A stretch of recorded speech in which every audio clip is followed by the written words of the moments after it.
तर ज्यावेळेस स्त्रीचं सक्षमीकरण आपण ज्यावेळेस म्हणतो, म्हणजे कदाचित जड वाटू शकतो हा शब्द, पण तो फुल्यांच्या मते काय होता आणि काय बायकांची भूमिका समाजामध्ये फुल्यांना अपेक्षित होती? उदाहरणावरनं सांगते मी. हं. म्हणजे आता हा जो 1870च्या दशकाबद्दल बोलते ना, तर तेव्हा एक खूप मोठा दुष्काळ पडला होता महाराष्ट्रामध्ये, म्हणजे दख्खनमध्येच सगळ्या.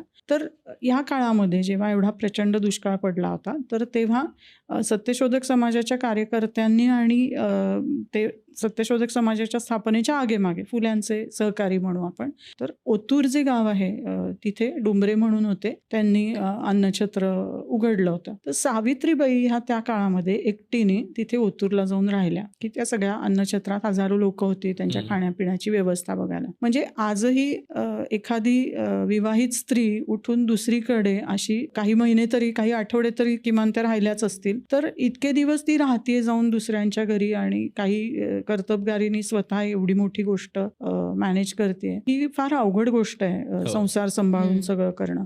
तर ज्योतिराव हे इतके मोकळीकीने वागणारे गृहस्थ होते की ते सहजपणे त्यांनी हे गृहीतच धरलं की ह्या तिकडे करतायत, करू देत. म्हणजे ही मोकळीक असणं हा सुद्धा मला वाटतं खूप मोठा गुण.